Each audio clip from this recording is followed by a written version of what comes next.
then again, it's not just for fun. It's not just to put relationships first, even though it does that. It also facilitates the learning. So that's one thing. Another thing they could do is use mindfulness practices. Okay. And frankly, there's many ways to implement that. Personally, like what I love to do is to take it really gradually with students.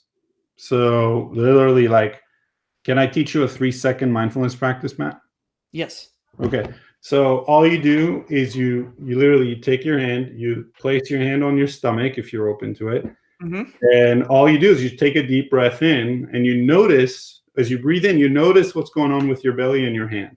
Okay. So let's take a deep breath in. Okay.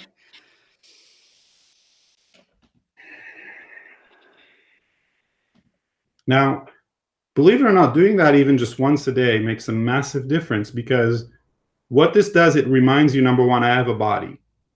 Like, and the body is what allows you to be more in the present moment. You know, when we're only in our head, we're the vast majority of our time, we're in the past or in the future. You know, if I were to ask you, Matt, like, how much time do you spend in the past or in the future? How much time do I spend in the past or in the future? Yeah, probably a lot. Yeah, probably a lot more than I should. Well, and the truth is that that's true with everyone. You know, like it's true for all of us. That's what humans do. And so, like, but it turns out that the more present you can be, the more the happier you can feel, the more alive you can, like, the more you experience life. Does that make sense? Yes, definitely. Reconnecting to our body allows us to be here. Now, a breath like that reminds you, number one, I have a body, but it also reminds you what a healthy breath feels like. An unhealthy breath, like a stress breath, moves the chest more than the stomach. And so that allows you, okay, like, this is, now again, this is 3 seconds, right? But like with my students, I do that, and then we do 3 of these breaths. Then I introduce rhythmic breathing, which is counting to, so you breathe into the count of 4, you hold for 4, and you breathe out to the count of 8. And when you do that, it turns out, like, breathing, lengthening our exhalation stimulates the vagus nerve in our body and actually allows us to feel more regulated. And so taking even 3 or 4 of these breaths makes a difference. And if teachers want even more of these, like, we have a teacher guide that, like, literally, I think we called it we called it the 21 days of wellness and emotional intelligence in the classroom. And because it takes 21 days to establish a habit, and every literally, like, for every day there is another mindfulness practice, right, kids can do. And it can be either mindfulness strategies, like, to connect us to our body, or to notice our thoughts and be more present. Or it could be about heartfulness or self-compassion. And if we had more time, I would go into it. But but we can go check out the guide, and we can still get a lot of that. Yeah. Okay. And by the way, I will mention that if you're watching this and you're on the Ditch Summit website, we'll have these links down below the video. If you're watching this on YouTube, we'll have the links in the description. So you'll be able to hopefully go check those out. And if you don't see them, send us an email and we'll go put them up, or we'll send them to you. So we've had improv games. We've had mindfulness practices. Did you say that there's 3? Yeah. So the third one is using positive psychology interventions. So these are real simple strategies. So I'll give you one.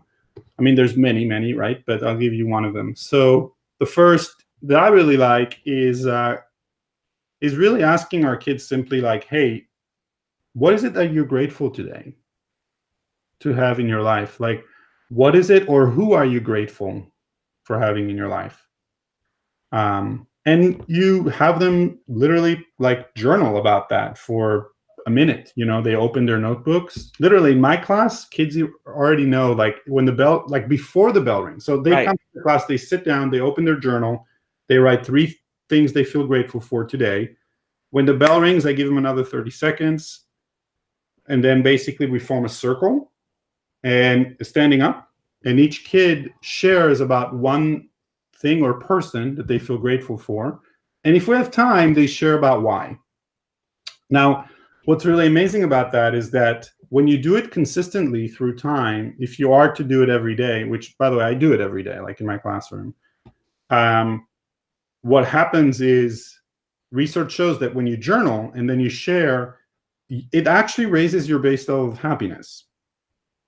And the only key here is that you really want to make the gratitudes fresh. And so, for example, one week might be, hey, who are you grateful for? Or what are you grateful for? Or which of your friends, which of your family, do you have any animals you're grateful for? What are you grateful for about your body? Like, what are you grateful for the earth? Like, whatever, you know what I mean? Like, yeah.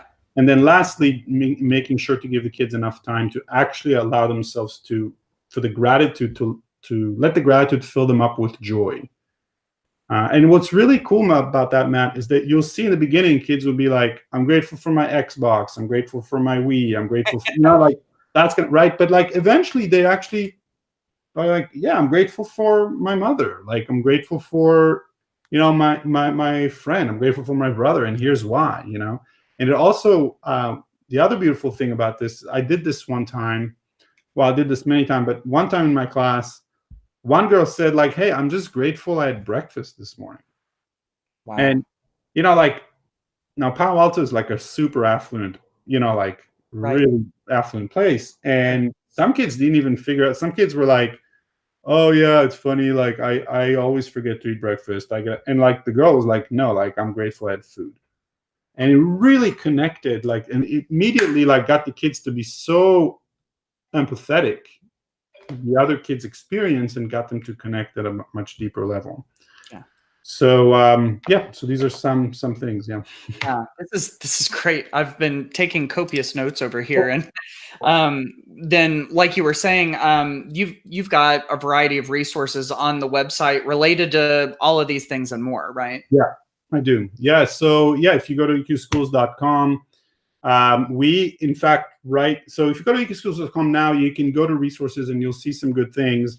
Just know, though, that we're working on an online reference center, basically our online video library, that will be on our resource page, and it will have a whole bunch of, just a ton of videos that you can check out. And I'll also like tweet some of them and things like that, but not just, there's going to be videos, there's going to be, I think we're going to be close to like 100 videos and some more, like, PDFs and then lesson plans and things like that. That's amazing. Wow. Yeah, it's really great. I'm excited. Yeah. I keep seeing more and more people writing about and referencing research toward the fact that if we are happier people, we're more productive people. Yeah. And it's just amazing how doesn't it feel like for so many years in schools, when it comes to teachers working with students and when it comes with leaders working with, educators, in both of those arenas, doesn't it feel like that's just kind of gotten pushed to the side as fluffy stuff that doesn't matter? 100%. And we're starting to see more and more of this research that comes back and says, this is what works. Yeah, exactly. Isn't it? It's exciting, isn't it? What's amazing about it is not only that this is what works, but it's ultimately actually what people want the most. I'm so glad that you said that happiness kind of gets shoved aside, because it's exactly how I start most of my keynotes and most of my presentations when I work with either with leaders or with teachers or parents even. I have people slow down for a moment and I have them close their eyes and visualize a child that they really love, the face of a child that they love. Right. So like, and I tell them like, really like, picture them smiling at you in details and everything. And after they do that for like 30 seconds, I ask them a really simple question. I simply say, hey, like, what do you want the most for this child? What do you want the most for them in their life? One word, like, see what word came first to you. Mm-hmm. Now, Matt, I've done this in many, many different countries: India, Kazakhstan, England, like South Korea, the US, I've done it with more than, tens of thousands of people at this point. Almost, I'm telling you, like 85 to 95% of people say either happiness, contentment, joy, like essentially something like that, right? Mm-hmm. And so it's so amazing to me that the vast majority of people, vast majority of adults, what they care the most about is for their kids to be well, to be happy. Mm-hmm. And yet, like you said, when it comes to school, happiness gets shoved aside. And yet that's where kids spend the vast majority of their time. And so what's amazing, again, is that, like I said earlier, you give them the skills to be well. Not only are they going to be well, the academic achievements will increase, but then also let's look at our situation for us, right? It's so easy to put our well-being aside. Yes. We want to give.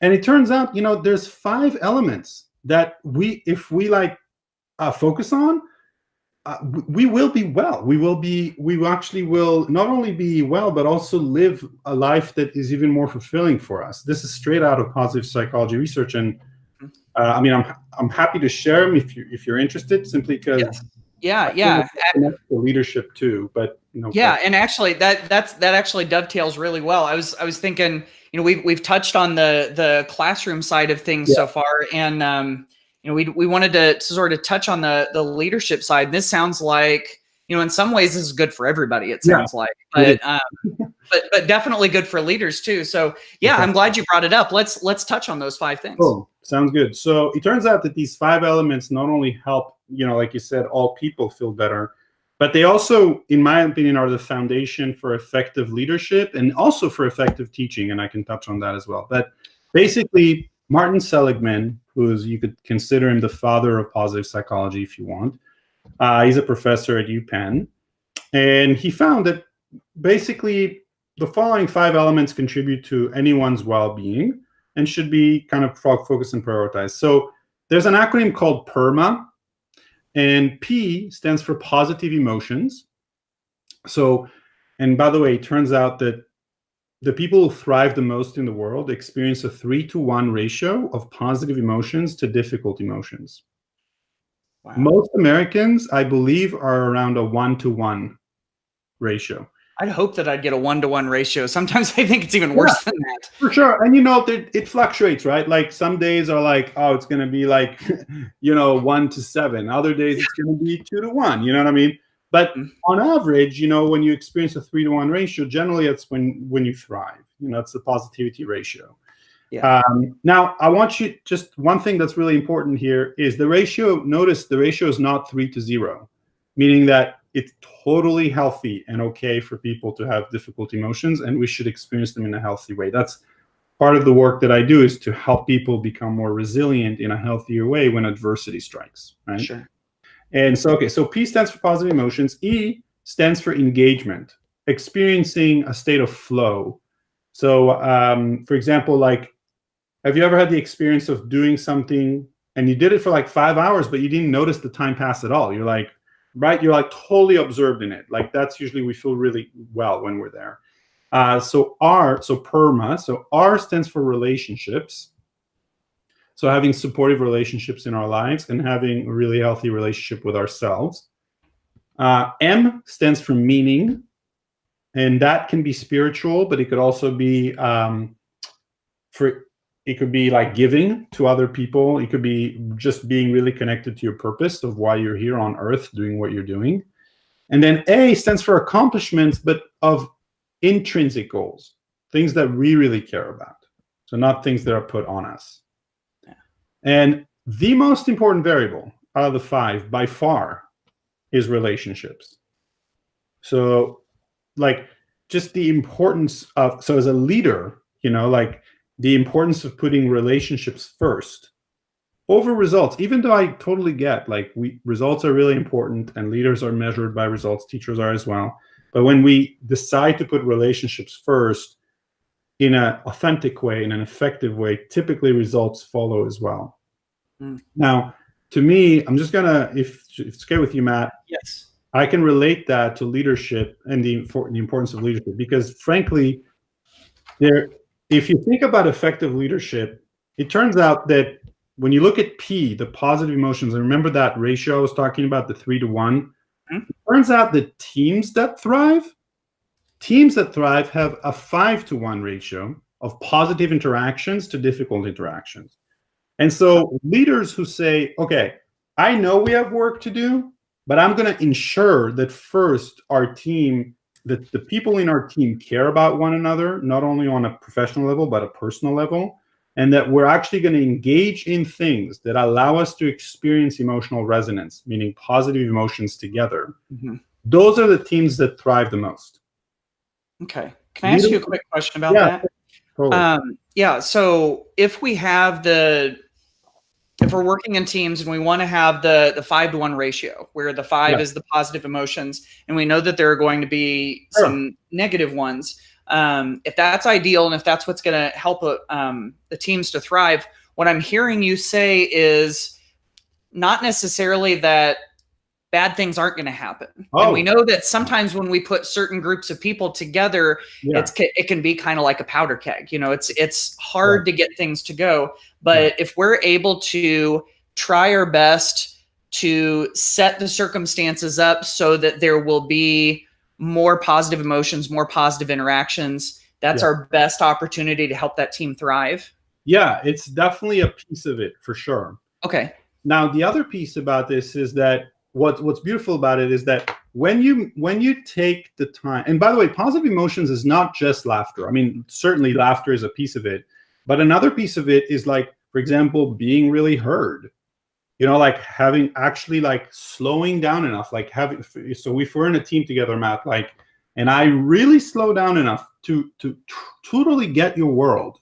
Like, let's say you're struggling with something and I'm here to support you, and I really, really get your world, not just like pay lip service to it.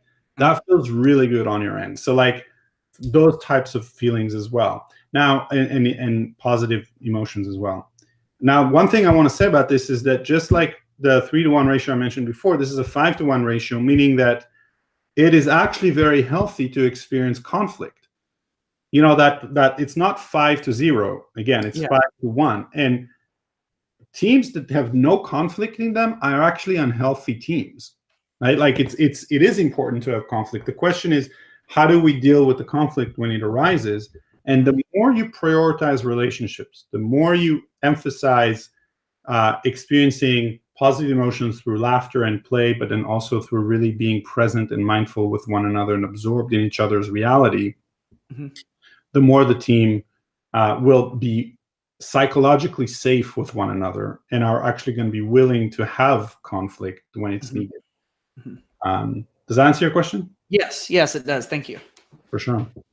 And I think that so if we look at PERMA, the leaders who are absorbed in what they're doing, who are fully engaged and actually themselves look to be in flow, are leaders who are most inspiring to others, and leaders. And especially, I know for myself, I've had the experience of having principals really slow down and be really mindful and engaged with me. And I also had the opposite. And it's like, you can feel it. I mean, you can tell, and it changes you, as a professional.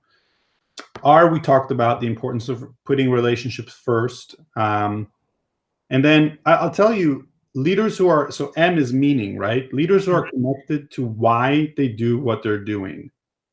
Really connected, like on a daily basis. And Matt, I'm not talking about the district mission statement. I'm not talking about the school missions. I'm talking about, like, why are you doing, like, why are you here? You've decided to be a leader, a principal, an administrator, and you have to deal with a lot of stuff that's thrown at you on a daily basis. But there's a reason you're here. And don't just tell me that it's for the kids. Of course it's for the kids. We know that of course, that's our North Star. Like, you wouldn't be an educator if you wouldn't be for the kids, But what specifically about it, are you here for the kids for? Yeah. And I'll tell you, like, when you're fully connected to like, my why is I believe that every person in the world deserves to have the skills to become happier, and deserves to have the skills, deserve to believe in themselves enough so they can live the life of their dream. And I also believe that schools are meant to be joyful places where relationships are prioritized, where passions are cultivated, where vulnerability is celebrated. And I live from that why every day, like every single day. And when leaders are fully connected to their why, they have a sense of steadfastness about them that people just want to follow. Yes. And finally, like, accomplishment of intrinsic goals, things that, like, so many leaders spend a lot of time trying to be realistic, to not freak their people out, But the truth is that people want leaders who are not only realistic, but also idealistic. And a lot of times people kind of put those two against one another. Like if you're, you're either idealistic or you're realistic. But the truth is that we need to be connected to our meaning, and we need to be connected to things that give us something to live for on a daily basis. That's actually ideal. Being idealistic is being realistic in the very true sense of the word.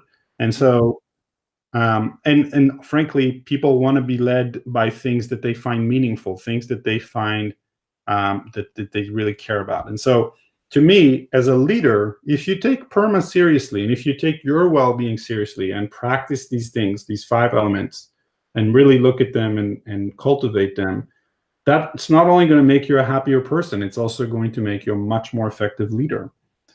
And so, yeah. Yeah. This is really, really good stuff.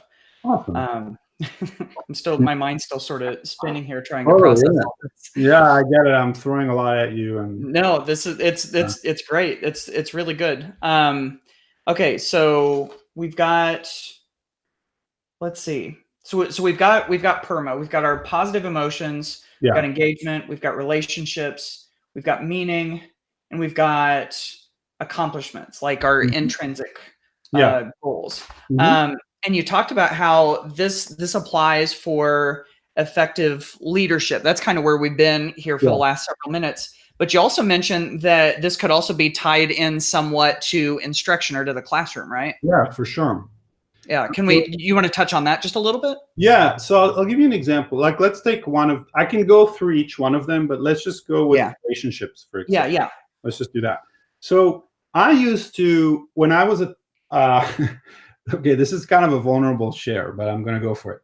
So when I was the second-year teacher, my first year at Gunn High School in Palo Alto, I taught in Boston before, but my first year, I taught AP Economics at Gunn, and I gave my kids a test, right, in the beginning of the year, and they took it, and I graded it, and about 80% of the kids did really, really well, and 20% of them did not, right, and not even close.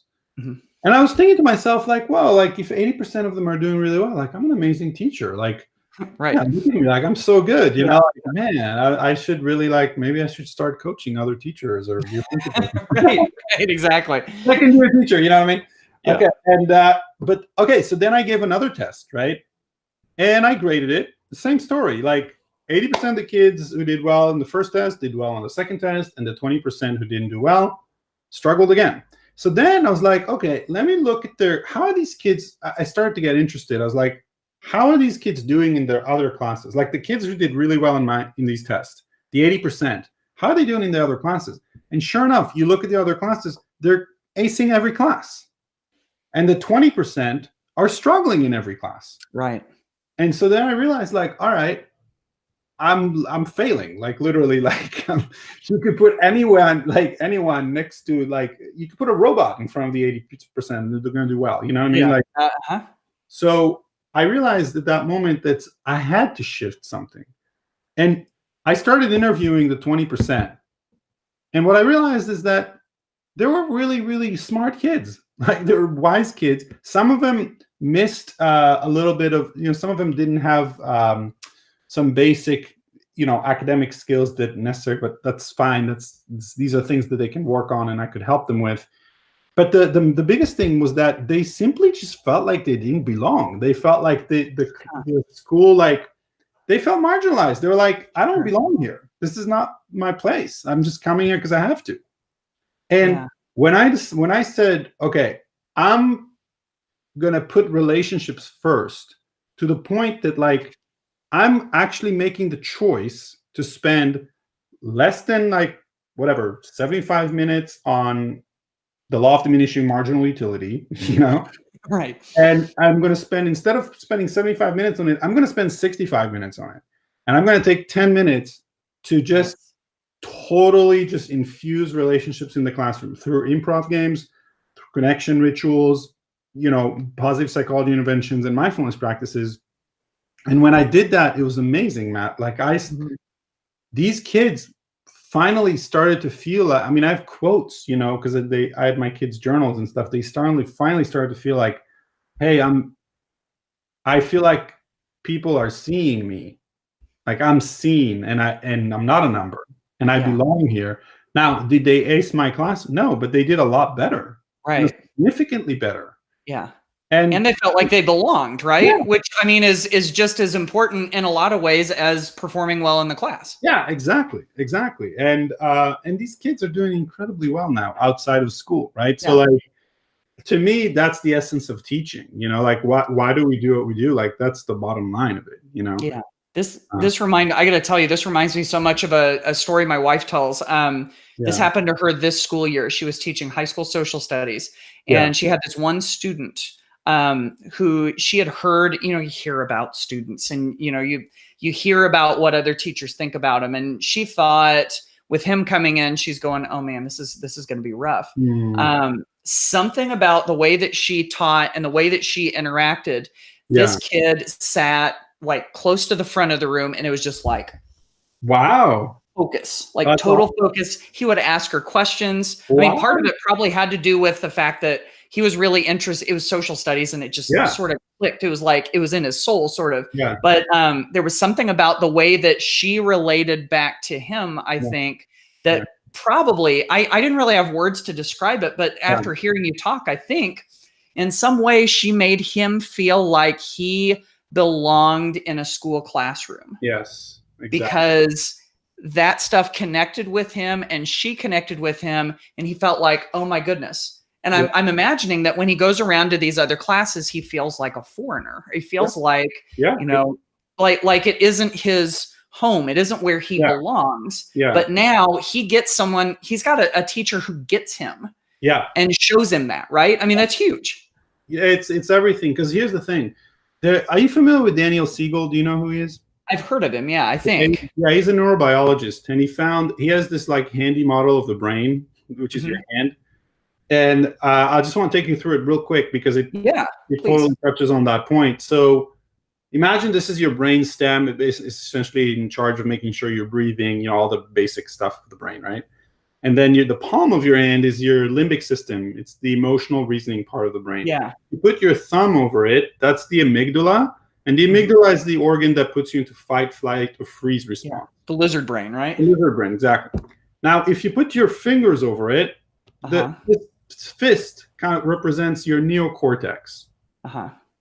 But your fingertips represent the prefrontal cortex. Like, that's basically the latest development of our brain, right? Like, for humans, this is where we want our kids to be and where we want to be. Like, this is where you learn math, English, like where you can empathize and all that good stuff. You know, when a kid feels like they don't belong, they flip their lid. Oh my goodness. And they're here. Wow. And it does not matter how amazing your lesson is. Like, you could have an incredible lesson. You could be the most creative teacher ever, but the kid's not learning because they're in fight, flight, or freeze. So all these strategies that we're talking about, Matt, are all things that bring the lid back down.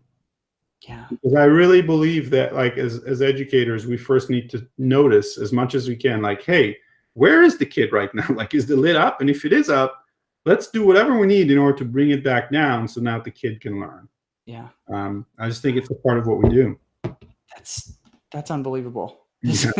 I got to tell you, this has been the most fantastic interview. Awesome. I mean, I've got to tell you, whenever I do one of these, I always take paper notes. I've got a Rocket book here, and I've been taking like copious notes about everything that you've been talking. See, I even drew a picture of the hand. It's really ugly, but it's there. So I mean, this has been such good stuff, and I can see this, like you were saying, from a leadership perspective. You can clearly see it from a classroom perspective.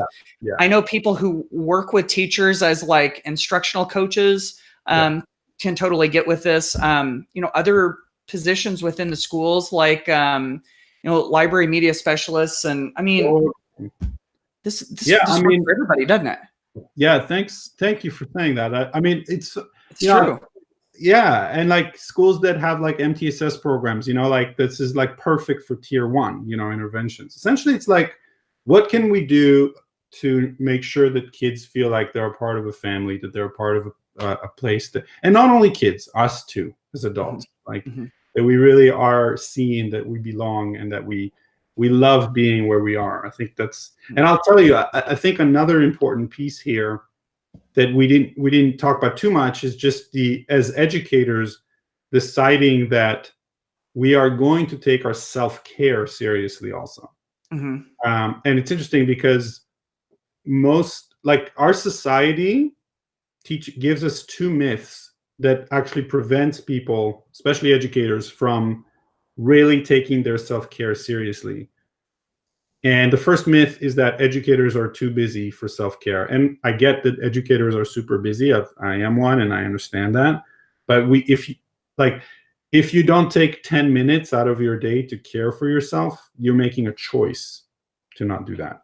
Yeah. And then the second myth is that our society tells us that doing something selfish, like self-care, is immoral. You know, it equates selfish with immoral. And frankly, like, that causes a lot of pain and suffering. Frankly, sometimes doing something selfish is the most selfless thing that you can do.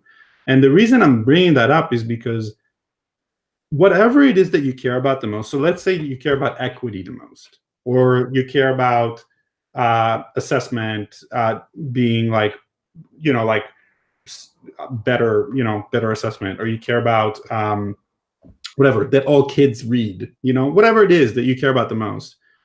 It's not going to happen if you are not well. Like, if you are struggling and if you don't take care of your self-care seriously, these initiatives, whatever it is you do, are most likely not going to happen. Or if they do happen, but they happen at your expense and you burn out, that's not a success either, So just wanted to put that out there. And then, we can talk about resilience too, but I don't know how much time we have. If we need to stop, we can stop. That's probably... It's been fun for me. Oh, this has been amazing. That's probably a great landing place for us right there, because I also want to make sure that we can take a second to kind of hear about, if we want to learn more about this. Of course, we've got we've got the website. We've been mentioning some resources kind of all throughout.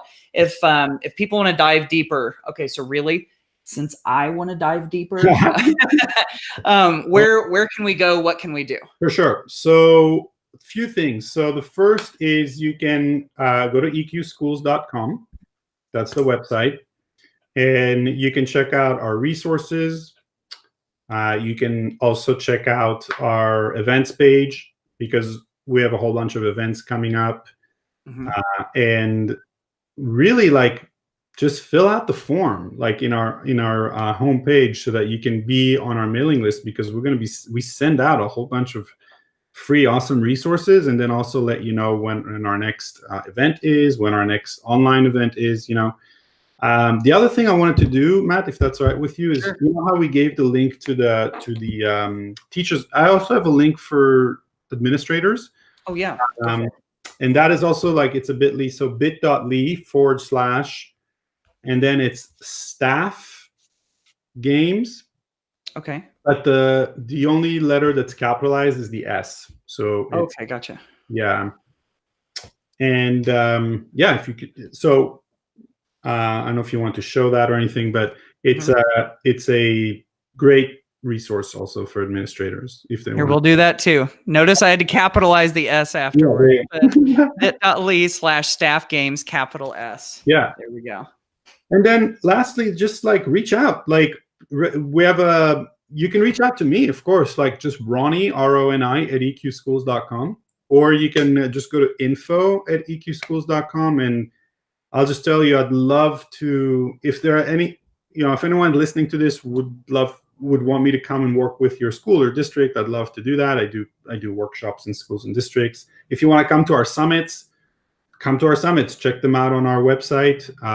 We have a bunch coming out. We have one in Northern California in November, one in Southern California in December. We have our leadership summit for administrators in Palo Alto in February, and also we have leadership retreats and everything.